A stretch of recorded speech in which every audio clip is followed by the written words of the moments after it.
Touchdown BC is sponsored by the Robertson Braun Group, Remax Kelowna. Thinking real estate in Kelowna? Think Blake Robertson, Marlene Braun.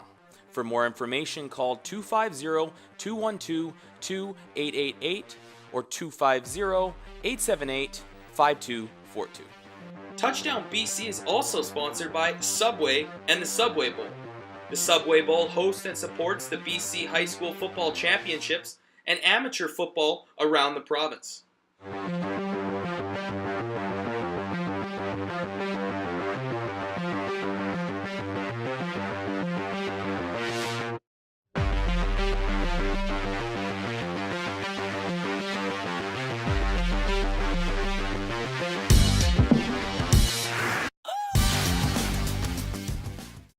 Welcome to Touchdown BC, episode 12. I'm your host, Adam Kordick. No Ty Clark with me, so those Ty Clark fans are going to have to wait till next week. This week, we got a lot going on the show. UBC played another must-win game against Regina. We had high school. And today also, we'll set you up for the BCFC Cullen Cup final between the West Shore Rebels and the Okanagan Sun.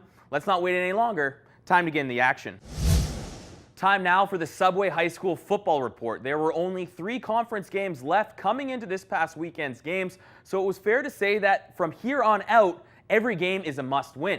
AAA looks to be the most competitive year in quite some time. Teams across the province are balling. Now let's get you to the highlights from this past weekend. Eastern Conference, Lord Tweedsmuir taking on Centennial, second place in the East on the line. First cue, Max Kennedy looking to hit his back on the screen, but Joel Klassen is all over it. Klassen gets the INT, and he is off and running. Klassen also one of Tweedsmuir's running backs, so he has the vision. Only Kennedy to beat, and Kennedy does a good job of pushing Klassen out of bounds at the 10. The Panthers would look to score. Walter Dingwall looks to pass, but he is picked off. What a start to this one. Keon Fiocco with the pick, and he will return it to midfield.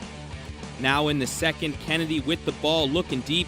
He has got a man wide open, and it's Max Stevens. And Stevens makes the catch, takes off down the sidelines, and is taken down at the 5. Couple plays later, Centennial finished this drive in the end zone. Ryu Anuye gets the carry, and this is not a glitch. He's just that fast. Centaurs up 7-0 at the half. In the second half, the Panthers come out a different team. Joel Klassen takes the rock and picks up a first down on this run, getting stopped short of the end zone. Couple plays later, it's Klassen again, making a dirty cut and powering his way in for the major. Panthers cut the lead to 1. Still in the third, it's who else? Joel Klassen following his blocks, making Centennial miss, hits the open field, and is just pushed out of bounds, but not till picking up 30 yards on the play. Later in the drive, it's Dingwall calling his own number on the QB keeper, and this gives Tweedsmuir the lead. In the fourth, it's Klassen putting this game away. Klassen scores for the second time in this one. Lord Tweedsmuir beats Centennial 21-7. Here are the rest of the scores from the Eastern Conference. Mowat beats Bougerie by 1. Terry Fox continues to roll with a win over Mission, and STM shuts out Kelowna. Now let's take a look at the standings. Terry Fox still on top, followed by Tweedsmuir and Centennial, who are tied for second. VC versus South Delta. Let's pick this one up with 4 minutes left in the game. In the fourth, tied at 20. Isaiah States takes the handoff and takes the ball all the way to the 5-yard line. Couple plays later, Gavin Lunny gets it in for the TD. VC up 7 with minutes to play, but not so fast. 23 seconds to play. South Delta needs a score. Michael Calvert rolls out and throws up a prayer in the end zone. It's a touchdown. Douglas Jameson coming up with the catch. What a play. South Delta decides to go for 2 points and the win. The handoff to Stefanos Gulas is fumbled in the end zone. Who's got it? If SD has it, they win. If VC has it, they win. VC recovers and gets the W, 27-26 over South Delta. Now let's take a look at the rest of the scores from the West. New West beats the defending champs Mount Douglas 45-19, and Notre Dame beats Belmont 28-14. Now here's a look at the standings. With 2 conference games left in the season, there are 4 teams with 6 points, going to make for an interesting finish. Now let's take a look at the scores from the Pacific Conference. Handsworth beats Earl Marriott 47-0. With the win, Handsworth is now tied with Abbotsford for the conference lead. We had some movement in the TDBC top 5. Terry Fox moves up 1 spot to number 1. Fox has not lost a conference game this season. With the win over Mount Douglas, New West moves up to the number 2 spot, and Mount Douglas drops from 1 to 3. BC remains at number 4, and Lord Tweedsmuir moves into the top 5 after a win over Centennial. Now let's take a look at the scores from the AA Eastern Conference from this past weekend. Argyle beats Salmon Arm, GW Graham shuts out Langley, and Holy Cross does the same against Bateman. Now to the standings, GW and Argyle remain undefeated in conference play, with Holy Cross only 1 game behind. Here are the scores from the West. Belenis beats Frank Hurt, Nanaimo upsets John Barsby, and Hugh Boyd stays undefeated and hands Seaquam their first conference loss of the season. Now here's a look at the standings through 4 games in the AA Western Conference. To the scores from the Okanagan Conference we go. C. Fulton and Vernon both win 31-0. Vernon is on top of the Okanagan Conference, with C. Fulton and South Kamloops not far behind. To the north we go. Dutchess Park continues the roll with a win over PGSS, and also College Heights gets the W. Dutchess Park leads the way in the standings, with NVSS only 1 game behind.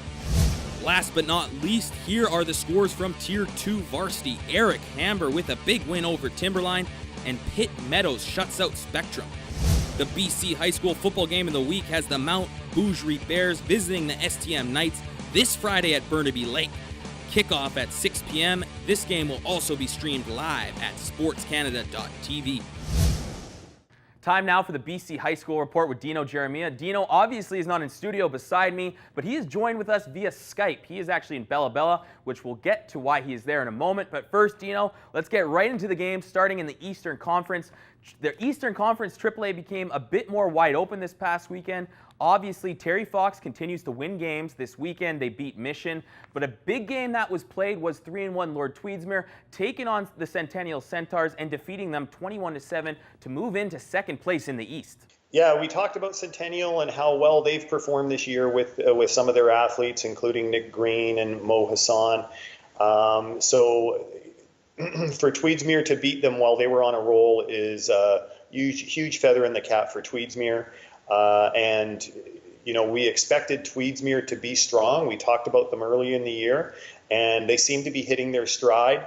They do have Joel Klassen in the backfield, who's played very well, and Derek Best. And as long as those two can counterbalance each other on their offensive side of the ball, they're going to be tough to stop. And Dino, in the other Eastern Conference game, WJ Mowat got back their star RB back from injury, Bo Lacombo, and it paid off right away. He scored 4 touchdowns to lead Mowat over Mount Bougerie, and what many are saying was an upset. Yeah, you know, obviously we saw Mount Boucherie, and we've been impressed with their ability to hang in there with Fox and obviously beat Tweedsmuir. So for Mowat to come out of really nowhere and beat them soundly is huge for their program. I did expect them to do better looking at them at the beginning of the year, just because they have so many athletes with Lacombo and Shabba Spencer. Quarterback is a good solid quarterback. So, you know, we want to see our best in high school football, and hopefully that Mowat team pulls together a couple of wins here as we go into the playoffs. Now, Dino, looking into this weekend's games, Lord Tweedsmuir will host Terry Fox, which has to be a measuring stick game for the Panthers. Yeah, you know, Terry Fox, we've talked about him several times. They've got the athletes. They've got 2 running backs that are very good in Ken Kalongo and Xander Bailey. They've got a strong, they're strong across the line of scrimmage, both offensive and defensively. So yeah, it's a test. It's a huge test for Tweedsmuir to see whether they can play with the big boys. I think it's going to come down to obviously the depth. And I think that's where Terry Fox is really strong. So if you don't have that depth, then sooner or later, especially as we saw in the second half against Mount Boucherie, they just seem to keep rolling and keep coming at you. And that's what Terry Fox does, and that's what they do well. Now, Dino, to your Bella Bella trip, you'll be training coaches, teachers, and sports leaders in the Bella Bella community. One of the main points of your training is about physical literacy. How important is physical literacy for kids to learn at any age from any walks of life? Well, it's extremely important, and I think what has really happened over the last little while is the research has shown that just children and youth just aren't as physically active as they could be, and even the ones that are lacking some of the coordination. They're lacking the multi-sport influence that we had years ago. You talk about everybody playing multiple sports years ago. The sport specialization has taken away some of that. And especially for the younger ages, just the ability to move properly and get involved and engaged in sports and activities. So really the program that we do, and it's part of the NCCP National Coaching Certification Program with physical literacy and fundamental movement skills, is aimed at increasing competence and confidence in movement skills for children and youth. So it's extremely important, and the whole goal is that they have a lifelong of fitness involvement if they get confident and competent at a younger age. Also, Gino, you'll be talking to some of the basketball teams around the local areas about post-secondary opportunities. Tell us a bit about that. I think just being here the last couple of days, it's a area community very steep in culture and tradition, and basketball is a popular sport. You might hear some of the kids running around here in the background, but it's just providing, like many times anybody that we're dealing with, is just the opportunities that are out there post-secondary. High school seems to go really well. You're engaged. And then, you hit the big bad world. So just opening their eyes that there is opportunities post-secondary to play a sport that you love and, more importantly, get an education. It is finally here. This weekend, a BCFC champion will be crowned and move on to the Canadian Bowl. And what a matchup we have. The first place West Shore Rebels hosting the second place and defending Cullen Cup champs, the Okanagan Sun. These two teams split the season series this year, so anything can happen in this one. We talked with both head coaches ahead of the big game on Saturday. Coach McCauley, thanks for joining us. You have the defensive MVP on your team, Lane Hall, a guy that was part of the Cullen Cup team last year. How important is it to have a player like that leading your defense in the Cullen Cup? Oh, it's huge. Just the stability he's going to bring. He's an emotional guy, but he's so passionate about the game, the other players just feed off of it. And, he's not a guy who's any faster, or bigger, or stronger than anyone. He just plays with a ton of heart. He's a great player too, but he always finds himself in the right position, and he plays with such a chip on his shoulder that he's a really tough guy to play against. So, we're going to rely on him big time. Now to your offense, a group that has struggled at times during this season but have played well the last couple games. How confident are you in your offense heading into the big game? I'm very confident. We've got a bunch of guys who have seen the ups and downs. We know what they're capable of. We see it in practice all the time. And, they're starting to click. And we've fought through some injuries. And, we've been through the adversity. I've said it before and I'll say it again. That builds a lot of character. We find that we're in a position every week where we've got to prove ourselves, and that makes us play with a bit more desperation and passion. We also talked with the head coach of the West Shore Rebels, J.C. Boyce, and got his thoughts on the Cullen Cup matchup against the Sun. Coach, after all the work starting from the offseason, looking back, is it surreal to be in the Cullen Cup, or is it exactly what you expected? Our expectations were to be here. I mean, the way that we built this facility, see behind me, and we really can build athletes now. And so we knew that if, we had talented kids on the roster coming from last year, we knew there'd been a foundation laid, getting this facility done. Obviously, we had some great upgrades at staff. Bringing in Coach Shane Beatty, he is such a committed ball coach. I mean, the guy just eats, sleeps, and drinks football. He's a great strength coach. We have other coaches on the staff that have been really committed to the kids and our vision. And then we got some big recruits down the stretch. So I don't want to sound arrogant, but we worked hard. We made smart moves, and we expected to be here. So if anything, it was kind of a relief. I think we put a lot of pressure on ourselves. And we were relieved more than anything. And now we're just really, we're joyful. We're having this opportunity. We're working hard and having fun and ready to get after it, Adam.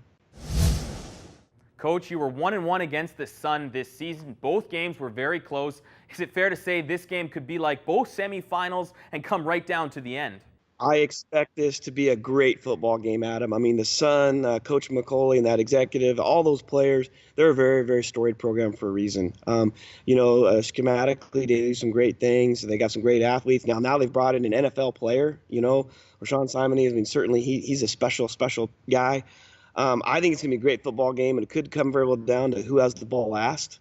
They're going to be working hard. We're working hard. I think it's a great storyline. I think they're a great program. We certainly aspire to want to be, an integrity-based program that's solid year in, year out. And we're motivated. They're motivated. I think it's going to be a very, very good, very hard-fought game. It'll be physical and it'll be fast. If you are in the Victoria area, the Cullen Cup between the Okanagan Sun and the West Shore Rebels is on Saturday. Kickoff at 4 p.m. at West Hill Stadium. This game can also be watched online at the BCFC's website. For more coverage of the BCFC, follow each team's Twitter account and also the BCFC's Twitter account at BCFC Media. The Thunderbirds were on the road for the second week in a row, this time taking on Noah Picton and the Regina Rams in a must-win for both teams. Coming off a disappointing loss the week before, it was do or die for the T-Birds. Let's check it out. UBC at Regina. First cue, Michael O'Connor looking deep. Trey Kellogg open, makes the catch, but Kalin Branning forces the fumble and the Rams recover. Not a good start for the T-Birds. Second cue, UBC up 4-zip. Noah Picton drops back, scans the field before spotting his cousin Mitchell Picton in the back of the end zone for the major. Later in the second, Picton to Atlee Simon, who makes a one-handed catch. He takes off, getting some good blocks down the sideline, in for the touchdown. Rams lead 14-8 at the half. Early third, UBC would take the lead. O'Connor to Watson. Looks like it's overthrown, but Watson showing Simon up with an even better one-handed catch and the score. Fourth cue, Picton finds Cornegay on the slant. He will break the plane for the major. Rams up 21-19. Rams would add another TD to go up 28-19. Late fourth, UBC tries to make a comeback. Tanner Friesen picks off Picton, and he has a clear path all the way to the end zone. UBC makes it a 2-point game. With a minute 30 left, the Cousins Picton put this game away. Noah to Mitchell. UBC can't seem to take Mitchell down, and he will follow the sideline all the way to the end zone. UBC would score late, but it would not be enough. The Regina Rams defeat the UBC Thunderbirds 35-33. Noah Picton continues to amaze CIS fans. He threw for 329 yards and 4 touchdowns. O'Connor didn't have a bad day, throwing for 362 yards and 2 touchdowns. That brings us to UBC's last game of this season against the Calgary Dinos. If they win, it will help them towards their playoff hunt, but still we'll have to scoreboard watch. That game is this Saturday at 5 p.m. at Thunderbird Stadium. Time now for the UBC report with Jim Mullen. Sorry, Jim, you got me today. I'm no Ty. I've been waiting for this. I've been taking the practice reps all year long, and now I'm ready to go. Okay, get off scout team and get to your piece. Yeah, here we go. Jim, UBC took on Regina on Friday night. A tough loss, losing 35-33. In the fourth quarter, they allowed 21 fourth quarter points against. Obviously, they had a nice drive at the end of the game, but still not enough. Well, they had plenty of opportunities to get back into this game and win this football game. This is an offense that simply can't finish in the red zone. They've had problems with it all year long. It's been frustrating to watch if you know how capable some of those players are on that field and how capable the coaching staff is. Blake Nill made a comment about the football gods not being very kind to him this year. They were excessively kind to him and the program last year. I guess what the football gods giveth, they now taketh away.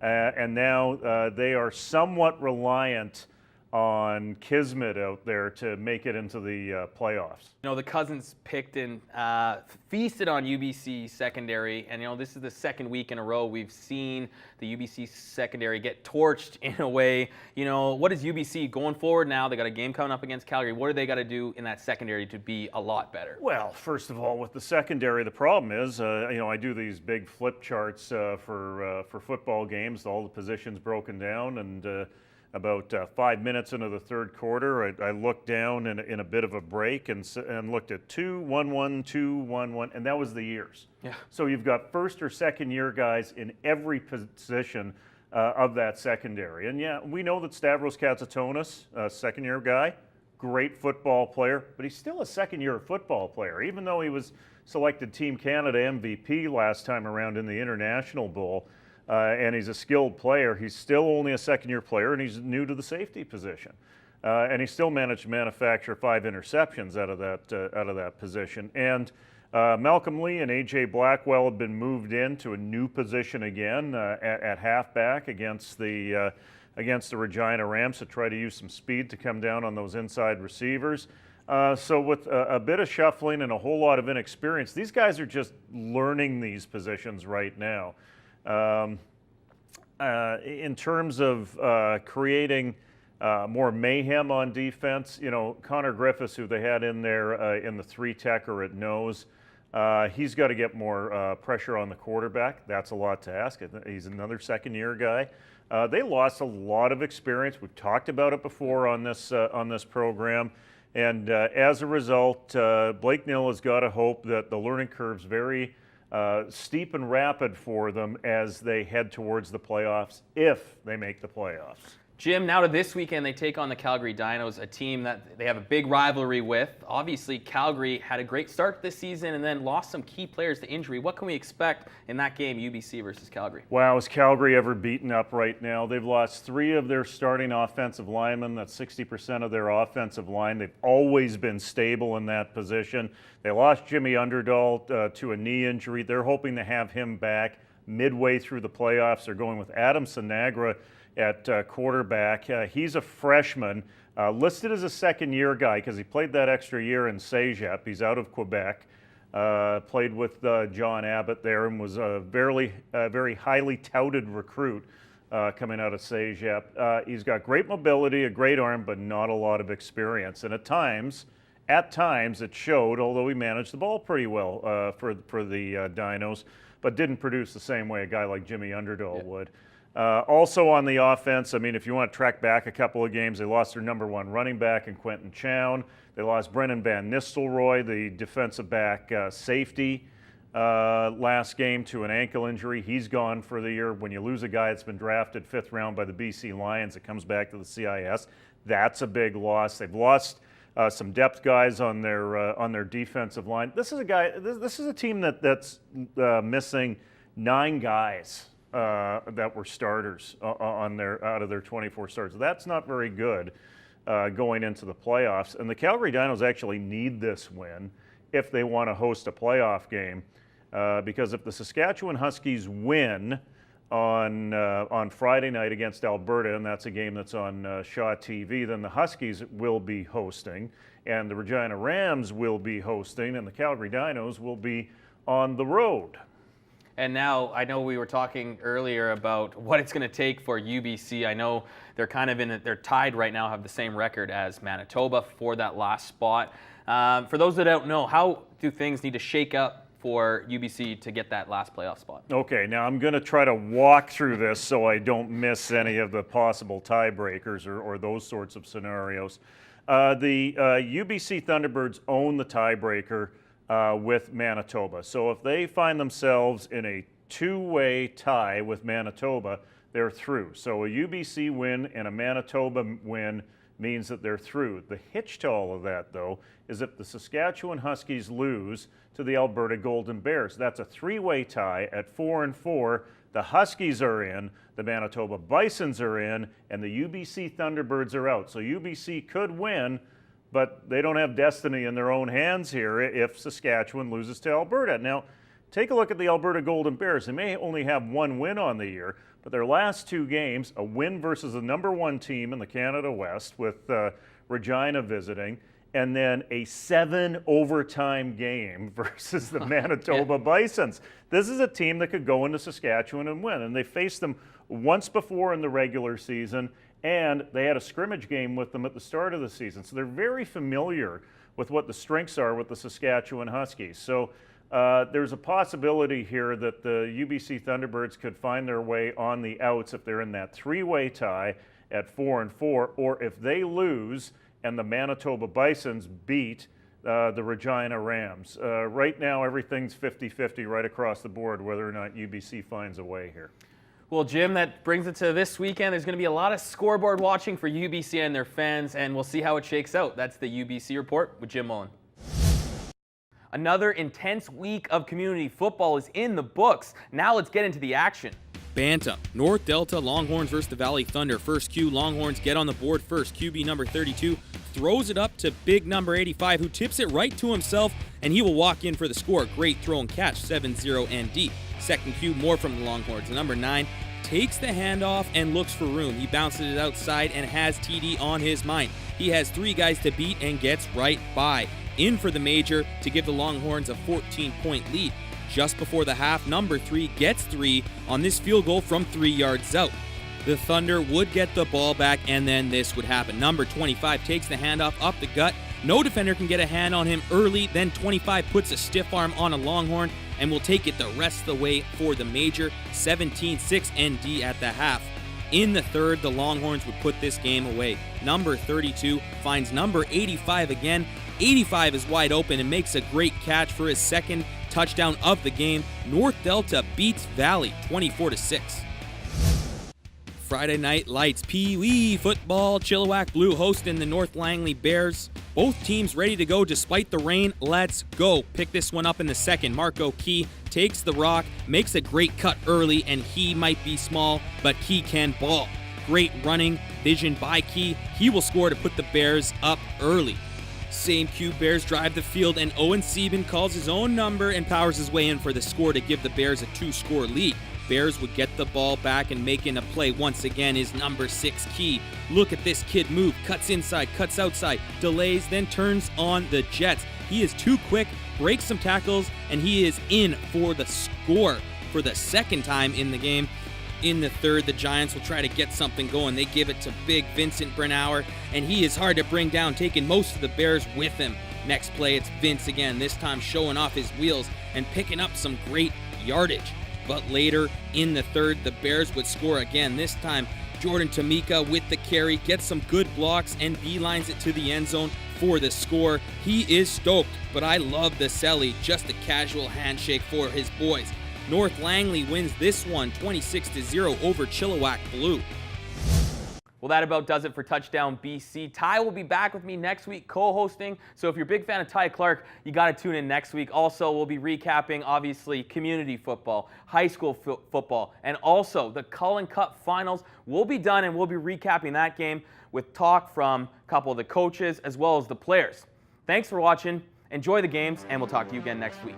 Touchdown BC is sponsored by the Robertson Braun Group, Remax Kelowna. Thinking real estate in Kelowna? Think Blake Roberts and Marlene Braun. For more information, call 250-212-2888 or 250-878-5242.